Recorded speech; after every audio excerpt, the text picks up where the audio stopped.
미국 연방준비제도가 기준금리를 한 번에 0.5%포인트 내리는 B컷을 단행했습니다.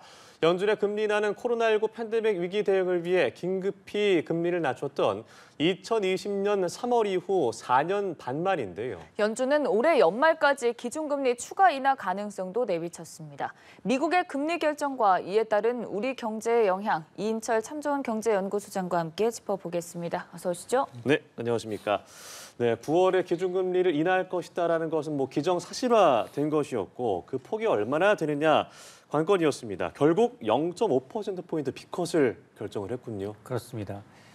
시장의 허를 찔렀다라고 표현할 수 있는데요. 연준위원 투표권을 갖고 있는 12명 가운데 11대 1이었어요. 큰 차이였네요. 맞습니다. 예. 발표 직전까지도 시장에서는 B컷이다, 아니다, 스몰 컷이다. 그러게요. 전망이 엇갈렸거든요. 사실은 대부분 보면 베이비컷을 0.25%포인트로 점진적 금리 인하를 선호합니다. 예. 시장에 충격을 덜 주기 위해서. 그런데 0.5%포인트 금리 인하를 한 건 상당히 좀 이례적이고요. 가장 최근에 0.5% 내렸던 건 2008년 리만 사태 때문이에요. 미국의 4대 투자은행이 망했던 네. 그때 0.5%포인트를 내렸어요. 그럼 지금 미국 경기가 그만큼 안 좋은 건가? 에 대한 역설적인 질문을 던지게 되는데 불편한 진실은 뭐냐? 미국이 1990년 이후에 5번의 금리 인하 사이클을 분석해 보면 네. 5번 중에 2번 금리를 완만하게 인하를 했던 2번은 미국 경기가 연착륙에 성공을 합니다. 그런데 이처럼 빅스텝으로 B컷으로 금리를 낮췄던 3차례는 네. 미국 경기가 침체에 빠졌다는 사실입니다. 그래요? 그러니까 과연 고용이 나빠져서 보험 성격의 예비 선제적 대응인지 아니면 이게 B컷을 단행할 만큼 미국 경제 상황이 굉장히 심각한 건지 네. 앞으로 계속해서 발표되는 경제 지표에 따라 이제 지수, 등락, 금융시장 변동성이 커질 수 있습니다. 더 지켜봐야겠습니다만 소장님께서 봤을 때는 어찌됐든 11대 1로 많은 의견에 따라서 이렇게 B컷이 단행된 거잖아요. 그 맞습니다. 이유, 그 배경은 뭐라고 보십니까? 맞습니다. 한 6대 5 정도라든가 아니면 7대 5 이 정도였다면 야, 이게 지금 연준 내에서도 갑론을박 네. 경기 연착륙이다. 이제 아니면은 이제 순항할 것이다. 이런 이제 의견이 오겠는데 그러나 지금 0.5% 금리 인하 피벗과 동시에 금리 인하 첫 시점에서 0.5% 금리를 내리면서 미국의 기준금리는 4.75에서 상단이 연 5%까지 낮아졌고 한미 간 기준금리 격차는 이제 사상 최대 2%에서 1.5%로 낮아진 건 다행이에요. 네. 그런데 이처럼 이제 금리를 인하한 데 대해서 연준은 성명서에서 뭐라고 발표를 하고 있느냐. 최근 발표되고 있는 경제 지표들이 계속해서 견조한 모습으로 확장되고 있다. 일자리 증가세는 둔화되고 있지만 실업률은 오르고 있지만 계속해서 낮은 수준이고 네.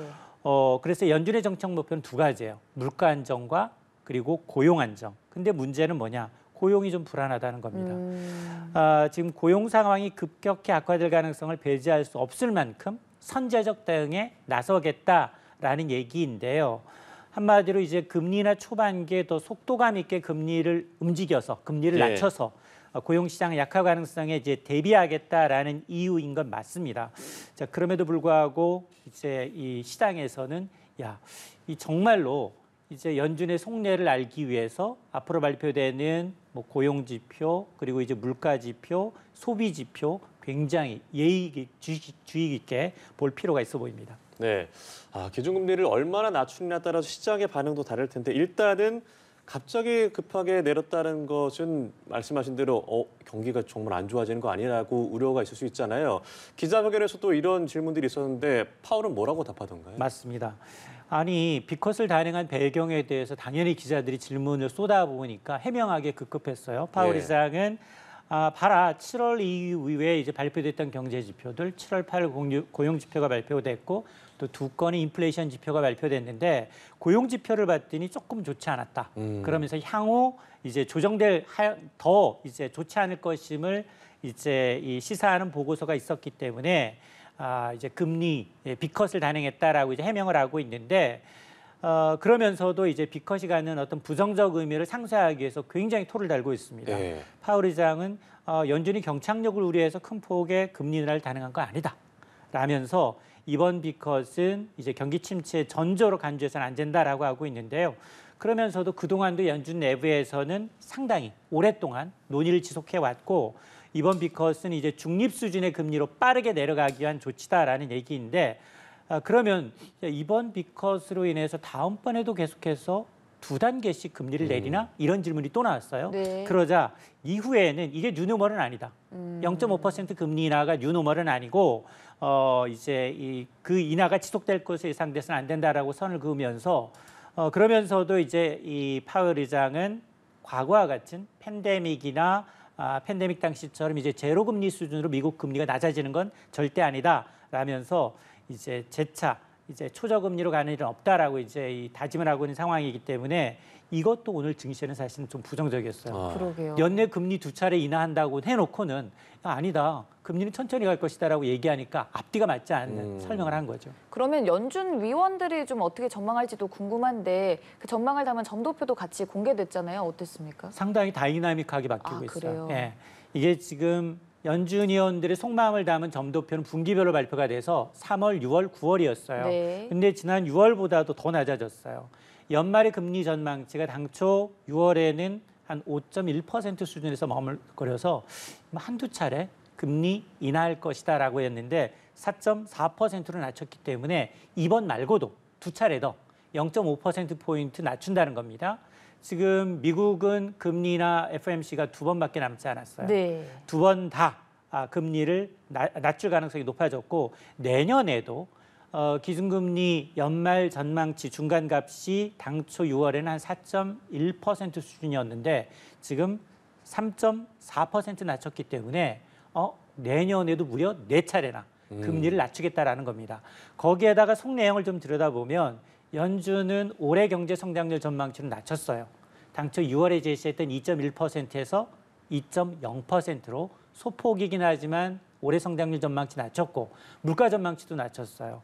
물가 전망치도 당초 2.6에서 2.3%로 낮췄는데 실업률입니다. 문제는 실업률을 지난 6월에는 한 4.0% 수준에 예상하다가 무려 4.4%까지 대폭 높였기 때문에 한마디로 물가와 성장률은 낮아지고 고용은 불안하다라고 이제 연준이 인정한 셈입니다. 네, 말씀하신 대로 이 연준의 발표에 시장이 민감하게 반응을 했습니다. 그러니까 당초 비컷을 발표했을 때는 급히 올라가다가 어느 순간 꺾여서 쭉 빠졌거든요. 맞습니다. 사실은 오늘 이전까지만 하더라도 추석 연휴 동안 미국 증시 좋았어요. 예. 혼조 양상이긴 하지만 다우 지수가 연일 사상 최고치를 S&P가 오르면 S&P가 사상 그렇죠. 최고치를 갈아치우는 나쁘지 않은 장이었어요. 오늘도 약세로 출발을 했습니다. 약세로 출발했는데 오장 들어서 이제 비컷을 단행했다라는 소식이 전해지니까 팍 튀어올랐어요. 예. 순간적으로 상승세로 돌아섰는데 장막판 또 하락세로 돌아서면서 주요 3대 지수가 0.3% 내외의 약보합세로 마감을 했거든요. 이게 바로 연준의 비컷을 단행했을까? 곰곰이 되새김질한 거예요. 그러다 보니 연준조차도 미국 경제 경착륙을 우려하고 있는 게 아니야? 라는 의구심이 나왔고 다만 하락폭이 크지는 않아서 이거 지표는 좀 더 확인해 봐야 되는 거 아니야? 그러면서 연준 의장이 파월 의장이 뭐라고 얘기했느냐? 향후 인하 속도는 서두르지는 않겠다라는 얘기를 했기 때문에 이에 대한 실망감도 다소 반영이 됐습니다. 예. 일단 우리 입장에서는 한미 금리 차가 1.5%포인트로 줄긴 했습니다. 우리 금융당국은 어떻게 움직여야 될까요? 아마 F4라고 해서 기획재정부 장관, 하는 총리, 금감원장, 금융위원장 오늘 아침 모여서 회의했어요. 거시경제 상황 보고서, 미국의 통화정책 방향, 내용 들여다보면서 우리 경제에 미칠 영향을 파악을 했습니다. 어쨌든 미국이 통화정책을 전환했다라는 건 우리 경제는 상당히 도움이 될 수 있습니다. 왜냐하면 당장 대출 금리가 낮아져요. 이렇게 되면 이제 미국이 금리를 내렸기 때문에 한국은행도 금리 인하 가능성이 높아지죠. 그동안 사상 최대 금리 격차 때문에 이러다가 우리가 먼저 선제적으로 금리를 내리면 셀코리아가 나타나서 그렇죠. 환율이 불안할 수 있다는 우려가 있는데 일단 금리가 낮아졌기 때문에 주택담보대출이나 신용대출을 받았던 소비자들이 이자 부담이 줄어들고 또 하나는 수출 환경이 좋아집니다. 미국이 금리 인하로 어떤 이제 글로벌 경기가 완만하게 회복이 된다면 우리도 수출 시장에서는 굉장히 이득을 볼 수 있습니다. 다만 미국 경기가 소프트하게 연착륙으로 가는 게 아니라 경착륙으로 급하게 경기가 둔화해야 된다면 이건 별개 얘기입니다. 우리나라 대중 수출에서 대미 수출이 가장 커졌어요, 비중이. 그런 상황에서 지금 내수부진이 이어지는 상황에서 미국 경제가 경착륙한다. 이거는 모든 자산 시장뿐 아니라 경기, 물가 모두에 영향을 미칠 수 있습니다. 대출 시장으로만 보면은 이렇게 기준금리가 떨어지게 되면은 대출을 받기에는 더 용이해질 수 있지 않냐라는 심리가 있잖아요. 근데 사실 우리 정부가 그동안 최근에 좀 정책 기조를 보면은 주담대나 가계대출 증가세에 좀 우려를 표하면서 변화를 꾀하는 시점인데 이게 어떤 영향을 좀 줄 거라고 보세요? 맞습니다. 사실 미국의 이제 피벗의 이제 이 신호는 굉장히 반갑지만 그러면서 오늘도 뭐 중남미, 중동 국가들이 잇따라서 기준금리를 낮췄거든요. 예. 유럽 이미 시작됐고요. 캐나다 시작이 됐어요. 그래서 우리도 이제 물가만 감안하게 되면 금리를 낮출 수 있는 환경이 됐어. 근데 우리가 안고 있는 문제점은 이 가계부채하고 부동산이 이게 아킬레스건이에요. 그렇죠. 그래서 지금 뭐 계속 정부 여당의 경우에는 선제적으로 금리 낮춰야 한다. 그러면서 KDI 국책연구원은 야 한국은행 이 물가 지금 다 잡아놓고도 지금 금리 선제적으로 하지 못하고 실기했다라는 비판 논까지 제기가 됐거든요. 그러다 보니 이미 이제 지난달 소비자 물가가 2.0%까지 한은의 목표 관리치까지 낮아졌기 때문에 물가를 감안하게 되면 통화 정책이 여력이 있는 건 맞습니다. 다만 지금 한은의 입장은 뭐냐? 일단 이제 이달부터 스트레스 DSR로 가계부채를 조금 억제하기 위해서 대출 규제를 아주 강하게 하고 있거든요. 예. 이거 효과 나타나는 거 봐야 된다. 왜냐하면 섣부르게 금리를 낮춰놓게 되면 지금까지 장은 뭐냐면 지금까지 서울과 수도권의 아파트 가격은 영끌족도 실수요족이에요. 아니 내가 이 기회에 집을 못 사면 내가 영영 못 살 수도 있다라고 해서 빚내서 주사하는 정책금융 상품을 이용한 대출이었다면 금리가 전반적으로 낮아지게 되고 앞으로 금리가 더 떨어지게 되면 여긴 투기 수요가 가세가 됩니다.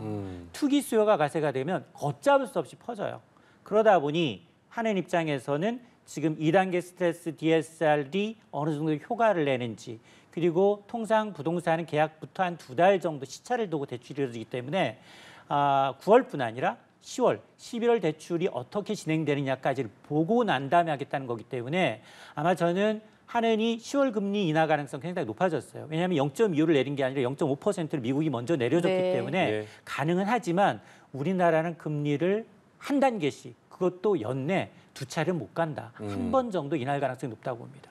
근데 우리가 이제 이번 달에 대출 정책을 새로 이제 개편을 했는데 수도권 서울 아파트 값은 여전하다고 볼 수 있을까요? 그러니까 지금 보면 부동산 시장을 보게 되면 최근에 서울 집값은 25주째 올랐어요. 거의 네. 5개월째 올랐고요. 전세값은 69주예요. 이게 지난주 통계예요. 네. 오늘 목요일 잠시 후에 오후에 이제 한국 이제 부동산원의 주간 통계가 나올 거예요. 저는 뭐 거의 변화가 없다라고 보고 계속 올라갈 거라고 보는데 물론 대출 규제를 아주 강하게 했기 때문에 정말로 실수요자들 대출 받아서 집을 사야 되는 노도강이라든가 이런 지역은 거래가 급감한 가운데 숨고르기 가능성이 높습니다. 근데 지금 뭐 반포의 원밸리 아파트는 국민 평형이 예. 60억 원 찍었어요. 우리 평균 직장인 4천만 원 이제 연봉 받아서는 네. 한 푼도 안 쓰고 150년 모아야 150년이요. 네, 150년, 50년이 아니라 돈안 150년. 쓰고, 예. 네. 내 자녀분까지 모아야지만이 우리 후손이 들어갈 수 있다는 얘기거든요. 예. 다만 전제 조건이 추가로 더 오르면 안 된다는 거예요. 거기 한 달 만에 5억 올랐고요. 6개월 전 만에 20억 오른 데거든요. 이제 그러다 보니 저는 아마 양극화가 더 심해질 수 있다. 강남이나 신축 아파트의 경우에는 돈 있는 분들은 대출 없이도 사요.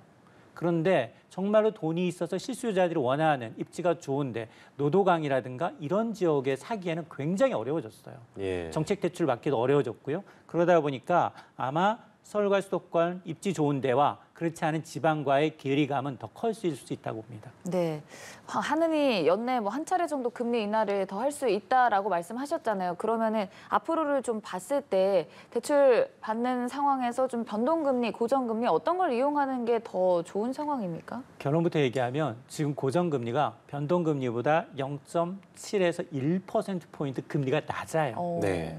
근데 미국이 올해 2차례, 내년 4차례 내린대요. 우리는 지금 기준금리가 3.5%예요. 얼마나 더 내려갈 것인가를 하면 답이 나옵니다.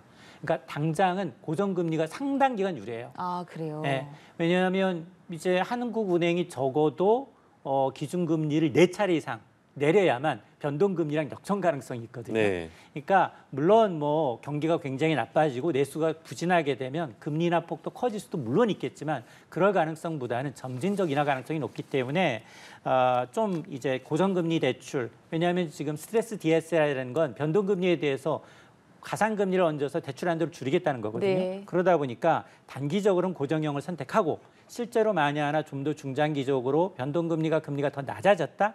그렇게 되면 그때 가서는 전환대출, 대안대출로 해서 대출을 갈아타시면 됩니다. 예, 알겠습니다. 자, 미연준의 B컷 단행으로 인한 여러 가지 경제 전망들 지금까지 이인철 참 좋은 경제연구소장과 함께했습니다. 고맙습니다. 고맙습니다.